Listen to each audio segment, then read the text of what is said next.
बिहाड़ी में टिब्बी वाला दरबार, जहां मुख्तलिफ बीमारियों में मुब्तला लोग शिफा पाने के लिए गुस्ल करते हैं। जो भी बीमारी होती है वो ठीक हो जाती है, कपड़े उधर ही फेंक जाते हैं। बड़ी दुनिया आंदी है।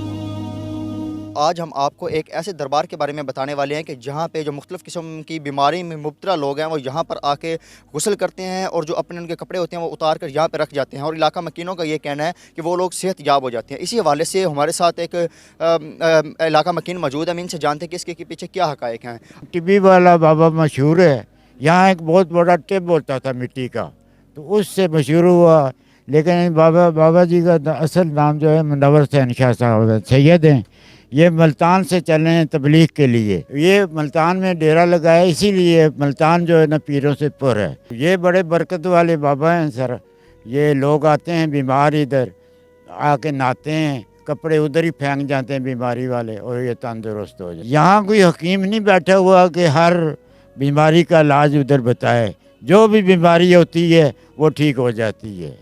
अच्छा, आप मुझे ये बताइएगा कि यहाँ पे जो लोग कपड़े रख के जाते हैं और ये कपड़े बाद में ये कहाँ पे जाते हैं? ये इधर ही रहते हैं, किधर नहीं जाते। ये इधर टंगे रहते हैं। इधर बैठा हुआ है मुजावर एक इस दरबार पर, वो इनको जला देता है जी। अच्छा, आप मुझे ये बताइएगा कि आपका ज़ाती तजुर्बा कैसा रहा है? आपने इस दरबार पे आके अगर कोई दुआ मांगी है या कुछ किया है, आपका वो कबूल हुआ है, या उसके बारे में आपका ज़ाती तजुर्बा क्या कहता है? जितना असर दरूद शरीफ पढ़ने से है ना जी, इस किसी चीज़ में नहीं है। मुझे कम से कम 20 साल हो गए, मैं तकरीबन जब भी जागता हूँ मैं दरूद शरीफ पढ़ता हूँ। टीबी वाले दरबार के मतवली हैं, वो मौजूद हैं। हम इनसे जानते हैं कि ये कब से ये जो खिदमत के फ़राइज़ सर अंजाम दे रहे हैं। अच्छा बाबा जी, तुसीं मैनूं ये दसो कि तुसीं कदों दे ਜਿਹੜੇ ਇੱਥੇ ਤੁਸੀਂ अपने खिदमत कर रहे हो और ਕੀ ਇੱਥੇ ਇਹਦੇ ਬਾਰੇ ਤੁਸੀਂ ਕਹਿਣਾ ਚਾਹੋਗੇ? 30-40 ਸਾਲ ਦੀ ਖਿਦਮਤ ਕਰ ਰਹੇ ਹਾਂ ਜਨਾਬ, ਇਹਦੀ ਨੌਕਰੀ ਕਰ ਰਹੇ ਹਾਂ ਜਨਾਬ, ਇਹਨਾਂ ਦੀ ਬਹੁਤ ਖਿਦਮਤ ਕਰ ਰਹੇ ਹਾਂ ਜਨਾਬ। ਤੇ ਇੱਥੇ ਜੋ ਲੋਕ ਆਉਂਦੇ ਨੇ ਜਿਹੜੇ ਆ ਕੇ ਮੰਨਤਾਂ ਮੰਨਦੇ ਨੇ, ਲੰਗਰ ਵੰਡਦੇ ਨੇ, ਦੁੱਧ ਦੇ ਖੀਰ ਚਾਵਲ ਨੇ, ਤੇ ਬੜੀ ਆਪਣਾ ਲੋਕ ਦੁਨੀਆ ਆਉਂਦੀ ਹੈ ਜਨਾਬ। ਮੈਂ ਇਹਨਾਂ ਦੀ ਬਹੁਤ ਖਿਦਮਤ ਕਰਦਾ, ਦਰਬਾਰ ਇਹਨਾਂ ਦੀ ਜਿਵੇਂ ਅੱਜ ਤੋਂ ਨਹੀਂ 40 ਸਾਲ ਤੋਂ ਕਰ ਰਹੇ ਨੇ ਜਨਾਬ ਖਿਦਮਤ ਮੈਂ। ਤੁਸੀਂ ਮੈਨੂੰ ਇਹ ਦੱਸੋ ਕਿ ਇੱਥੇ ਜਿਹੜੇ ਮਰੀਜ਼ ਆਉਂਦੇ ਨੇ ਉਹ ਕਿਸ ਤਰ੍ਹਾਂ ਦੀ ਬਿਮਾਰੀਆਂ ਵਾਲੇ ਆਉਂਦੇ ਨੇ ਔਰ ਇੱਥੇ ਕੀ ਕਰਾਮਾਤ ਨੇ? ਇੱਥੇ ਨਲਕੇ ਤੇ ਆ ਕੇ ਨਹਾਉਂਦੇ ਨੇ ਕੱਪੜੇ ਸਮੇਤ, ਨਹਾ ਕੇ ਉਹ ਕੱਪੜੇ ਉਤਾਰ ਕੇ ਉੱਤੇ ਛੱਡ ਦਿੰਦੇ ਨੇ।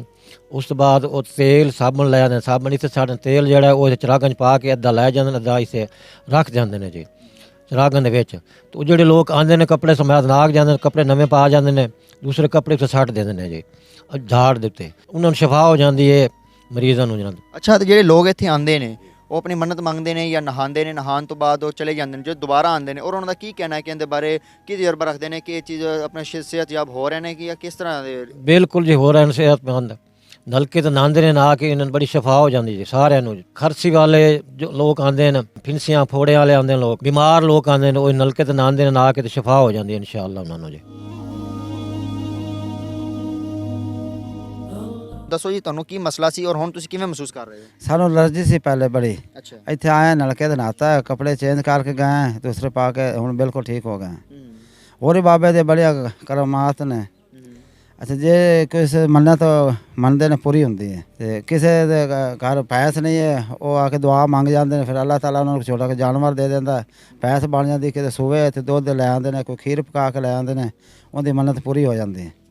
ਹੋਰ ਕਿਸੇ ਦੇ ਮੌਕੇ ਹੋਣ ਹੱਥਾਂ ਤੇ ਉਹ ਵੀ ਮੰਨਤ ਮੰਨ ਜਾਂਦਾ, ਕੋਈ ਝਾੜੂ ਦੇ ਮੰਨ ਜਾਂਦਾ, ਕੋਈ ਨਿਮਕ ਦੀ ਮੰਨ ਜਾਂਦਾ, ਉਹ भी अल्लाह की पूरी हो जाती है तो मौके ख़त्म हो जाते हैं। अच्छा, एक चीज़ कि इधर ना पीछे आपने देखी होंगी काफ़ी ज़्यादा तादाद में ना कपड़े पड़े हुए थे जिनमें ज़्यादा शलवारें पड़ी हुई थी, तो उनका क्या मामला है और लोग क्यों रख के जाते हैं? वो इतने आते हैं नहा के ना, घरों पुराने कपड़े पा के आते हैं, इतने नहा के वो कपड़े सट जाते हैं तो दूसरा नवे आधे कपड़े लैके आते वो पा के जाते हैं। वो जिवें कपड़े सुक जाते हैं तो इन्हें मर्ज ख़त्म हो जाती है।